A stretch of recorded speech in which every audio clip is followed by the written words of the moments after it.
You've done everything to heal, changed your diet, took the pills, followed the routines, but something inside you still hurts. You feel the tightness in your chest, the fog in your mind, the weight on your back that doesn't lift no matter how much you rest. You're not lazy, you're not broken, you're disconnected. Paramhansa Yogananda taught that most physical pain begins with a mental disconnect from truth. He said there is one simple shift in how you think that can begin healing your entire body, not slowly, but in days. This video is divided into 8 parts. Each one opens a door. The last one holds the key that changes everything.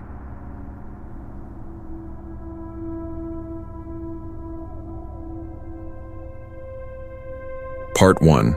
The body can't heal if the mind is at war. There's a kind of exhaustion that doesn't come from physical work. It comes from thinking too much, holding in emotions, pretending everything's okay. That exhaustion builds up in the body, in the shoulders, the stomach, the breath. And over time, it turns into pain. A deep, persistent kind of pain that no scan or test can explain.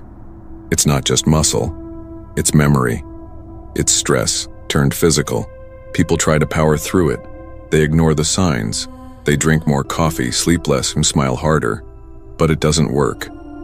Because the problem isn't just in the body, it's in the mind, in the constant loop of worry, fear, self-judgment, and pressure to keep going. When the mind stays in conflict, the body follows. It can't relax. It can't restore. It forgets how to feel safe. Yogananda called this psychophysical tension, the body and mind locked in a cycle of silent struggle. He taught that most illness begins when the soul is silenced by the noise of the world. When we stop listening inward, the body speaks louder. Pain becomes the message. And until the message is heard, no true healing can begin, not with medicine, not with sleep, not with time alone.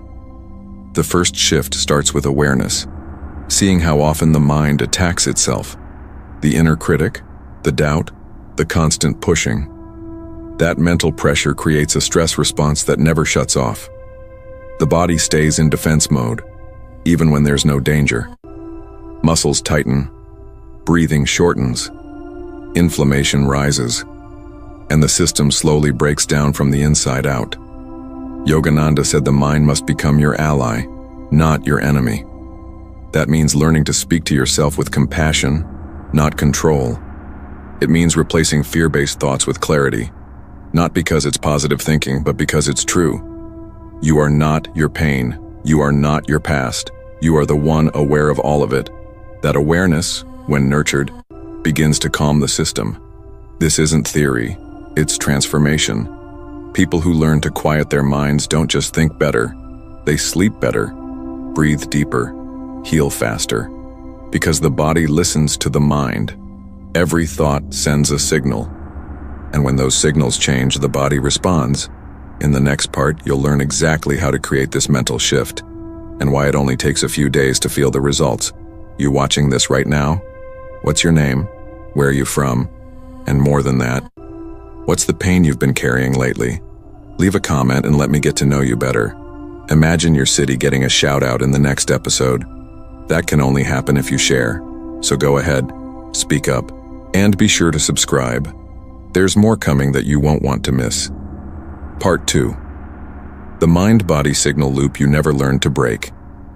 Every thought you have sends a signal to your body. If the thought says, "I'm in danger," your body tightens. If it says, "I'm not enough," your heart rate shifts. If it says, "I have to hold it all together," your breath becomes shallow. Most people live in this invisible loop for years, the mind feeding fear, the body reacting to it. Eventually, this constant tension becomes their new normal. They stop noticing it. The tension becomes background noise. The clenched jaw, the stiff neck, the constant pressure in the chest. They don't realize their own thoughts are the source. Not because they're weak, but because no one ever taught them how to notice. And without awareness, the cycle keeps repeating, day after day, year after year, until the body breaks down under the weight. Yogananda taught that this feedback loop can be broken, not with effort, but with presence. He said the breath is the bridge. When you control the breath, you begin to calm the mind. And when the mind calms down, the body follows. This is the first real shift. Not forcing yourself to feel better, but changing the signal at the source, the mind. Calm thought, calm breath, calm body. It starts with a single observation. What am I thinking right now? Not to judge, but to become aware.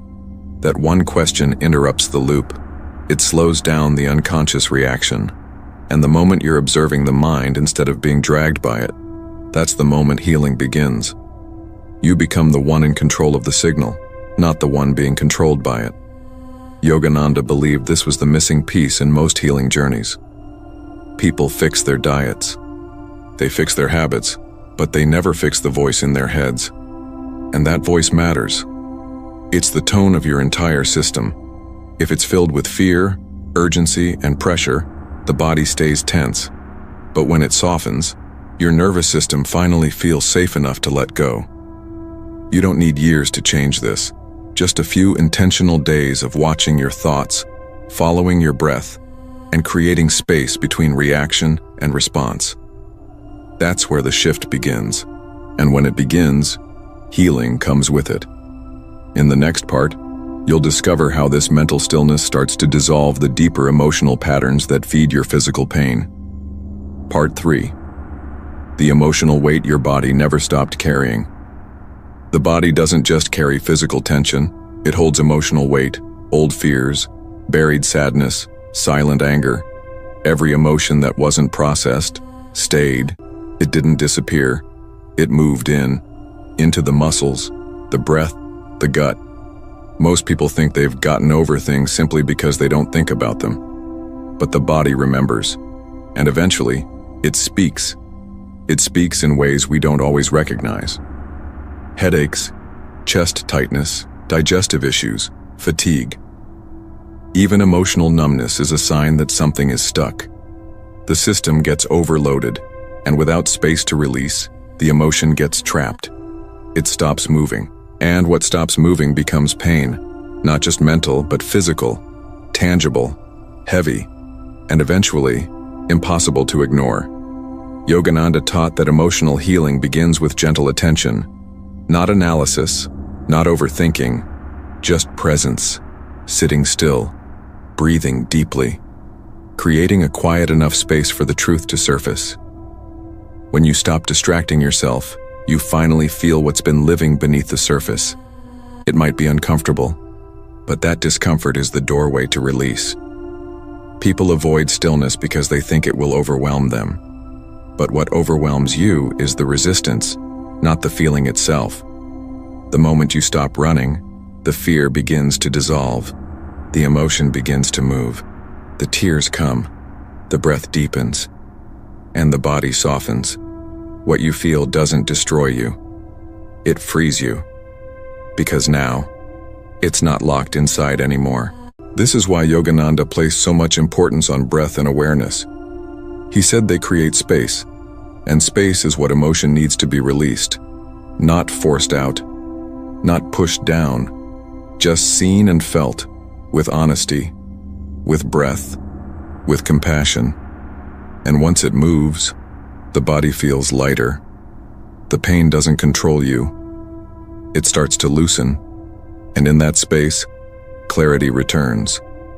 This is how the body heals in days, not from a miracle, but from a real inner shift. When the mind calms and the emotion moves, the physical system resets.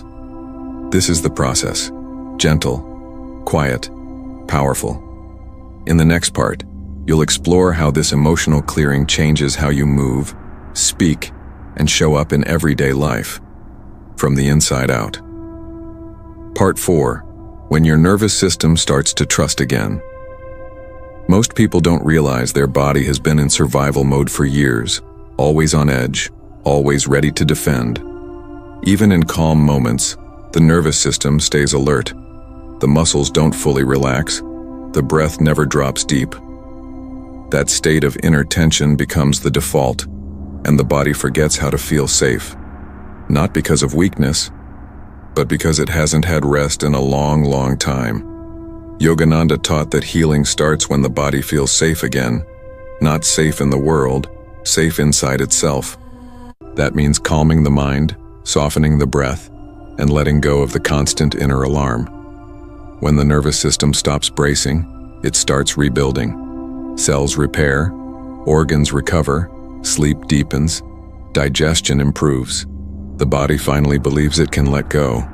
But that trust doesn't come from words. It comes from experience, from sitting still long enough for the system to recognize, I'm not in danger anymore. And that takes practice, breathing consciously, noticing the tension, softening where you've been clenching. Every day you do this, even just for 10 minutes, the body registers it. It begins to rewire its baseline. Instead of living from adrenaline, it starts living from presence. That shift changes everything. The immune system gets stronger. Inflammation decreases. The heart rate slows. Blood pressure drops. You're no longer surviving. You're healing. This isn't just emotional relief. It's biological repair. Your body doesn't need more force. It needs less fear. Yogananda knew the power of nervous system balance before science could explain it. He taught that the breath is the tool, not just for calming down, but for coming home. When the breath slows, the mind follows. When the mind slows, the body believes. And once belief sets in, the body no longer holds on to pain like it used to. It begins to release it, naturally, steadily, with trust. Healing doesn't happen by pushing harder. It happens by returning to stillness again and again until the body remembers it's safe to relax. That's how real change begins. From the inside, without pressure, without noise. In the next part, you'll explore how this restored safety transforms not only your health, but your sense of identity and purpose. Part 5. Who you become when the pain stops leading. When your body isn't stuck in defense, your identity begins to shift. You no longer wake up wondering what will go wrong today. You stop defining yourself by exhaustion, anxiety, or pressure. You start remembering who you are beyond the pain. There's space to feel again, space to think clearly. You begin to respond instead of react, and that changes how you carry yourself in the world. Yogananda taught that most people mistake survival patterns for personality. They think being guarded is strength. They think being tired all the time is normal. But it's not who they are. It's who they became to cope. And once the nervous system begins to calm, those layers start to fall away. Beneath the armor, there's something softer, wiser, still, and deeply powerful. This is where you stop chasing peace and start becoming it. You no longer wait for a perfect day to feel calm. You bring calm into the day, not by controlling everything, but by being connected to something steady inside. That steadiness was never gone, just buried. And now that the fear is fading, it starts to rise again, quietly, naturally, without effort. You begin making different choices, saying no without guilt, saying yes with clarity, walking away from what drains you, moving toward what restores you. It's not about being perfect. It's about being present. That presence rewires your life. It changes your tone of voice, your posture, your patience. You become someone even you want to be around. People may ask what changed, and it's hard to explain, because it's not one thing. It's everything. It's not a new belief. It's a new way of being. The mind isn't attacking you. The body isn't screaming. The emotions aren't in charge. You're grounded now, aware. And that's what real strength looks like. Quiet, centered, and steady in every storm. Yogananda said this is what self-realization truly means. Not escaping pain, but seeing who you are without it.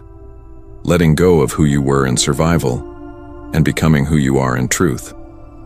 In the next part, you'll see how this clarity begins to ripple into your relationships, decisions, and the energy you bring into every part of your life. Part 6. How healing shifts the way you relate to everything. When your inner world changes, Your outer world doesn't stay the same. You begin to speak differently, not with more words, but with more truth. Your presence softens. Your reactions slow down. People feel safer around you, not because you've changed them, but because you've changed the energy you bring. You're no longer projecting pain. You're living from peace. Yogananda believed that every relationship is a reflection of your own state of mind. If you're full of fear, you attract conflict. If you're full of judgment, you attract resistance. But when you come from calm, from clarity, your world responds. Conversations feel lighter. Boundaries become easier. Even tension fades, not because problems vanish, but because you stopped feeding them. You start seeing things more clearly. You notice how often you used to absorb other people's energy, how often you betrayed yourself to keep others comfortable. You stop doing that. Not with anger, with clarity. You can love people deeply and still protect your energy. You can be kind without abandoning your truth. That's balance. That's growth. That's healing in motion. What once triggered you now teaches you. What once scared you now challenges you to stay present. You pause before reacting.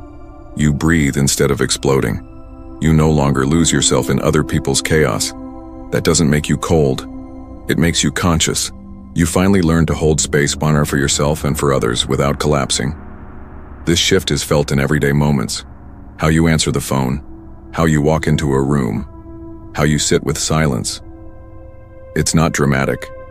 It's subtle. But that's what makes it real. You're no longer rushing to escape discomfort. You're anchored in something deeper than your emotions. That quiet confidence becomes your guide, even when life gets unpredictable. Yogananda taught that true spiritual progress reveals itself in relationships. When your inner peace survives outer tension, you've found real growth. And once that becomes your foundation, life starts to flow, not because it's easier, but because you're no longer fighting everything. In the next part, you'll experience the deeper truth he revealed about the nature of healing and what your body was trying to show you all along. Part 7. What your body was trying to tell you all along. The body was never the enemy, it was the messenger. Every ache, every symptom, every wave of fatigue, it was never just about biology, it was communication. It was the soul saying, something here is off. Most people spend years fighting their bodies, blaming them, resenting them. But Yogananda taught something powerful. The body is your ally. It's trying to guide you back to balance. He believed pain is not punishment. It's presence asking to be felt. It's truth surfacing through the skin, the breath, the bones. When you ignore it, it gets louder. But when you listen, it softens. The body doesn't need perfection. It needs honesty. It needs permission to release what's been buried under years of stress, shame, and silence. It was never trying to hurt you. It was trying to get your attention. You begin to see this shift when healing becomes less about fixing and more about understanding, less about fighting and more about listening. That's what makes the pain start to lift. You finally stop running. You stop numbing. You start asking deeper questions. What am I holding? What have I refused to feel? What is this tension trying to teach me? Yogananda often spoke of energy, not just physical, but spiritual. He said when energy flows freely, the body thrives. But when emotion blocks that flow, the body suffers. Healing isn't about suppressing those blocks. It's about seeing them clearly, breathing through them, letting them go. You don't need to know every detail of your trauma. You just need to be present enough to let the body speak. That's when healing becomes real. When the body feels seen, not judged, not pushed, just honored. The same way you'd sit with a child who's been scared for too long. That's how you sit with your own body.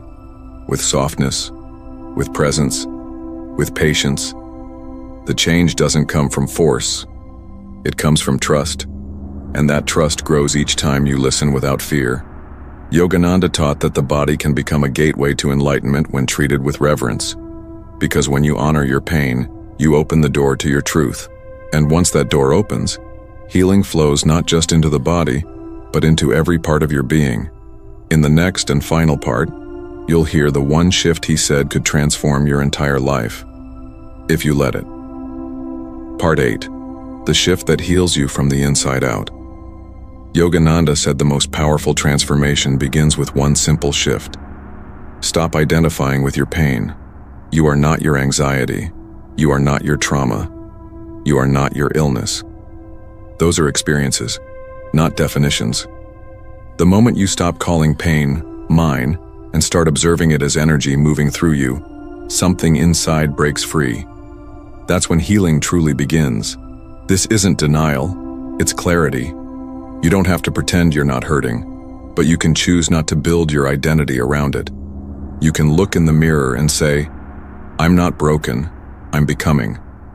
That shift changes your breath, your energy, your posture, your voice.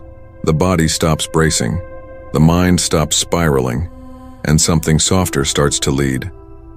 He taught that awareness is the cure, not escape, not avoidance. When you see clearly, you begin to live differently. You stop waiting for pain to leave before you start living. You move forward even if your heart is still sore. You open your chest even if your voice shakes. You show up, not perfectly, but honestly. That honesty is strength. That's the foundation for healing that lasts. You are not here to carry pain forever. You are here to wake up through it, to uncover who you are beneath the fear, beneath the noise, beneath the survival patterns. And who you are is already whole, already enough, already connected to something eternal. The practice was never about becoming someone new. It was about returning to who you already are. So now you have the choice. You've heard the message. You've felt the resonance. You've seen how pain was never the problem. Disconnection was. Now it's time to return, to sit, to breathe, to listen. Not once, but again and again, until that stillness becomes your home. Not because you're escaping the world, but because you're finally aligned with it. Yogananda's path wasn't mystical theory. It was practical liberation. A simple shift in how you see yourself, how you speak to your body, how you meet each moment. And now, that shift is in your hands. It begins with a breath, it deepens with silence, and it changes your life from the inside out. If something inside you shifted while watching this, don't leave without subscribing. Share it with someone you care about, and please, and don't miss the next video that's waiting for you on the screen. It completes this message in a way words can't explain. And if you feel called to support, check out the pinned comment with our Buy Me a Coffee link. Even a small gift helps keep this channel alive and growing. Thank you for your heart, your time, and your presence here.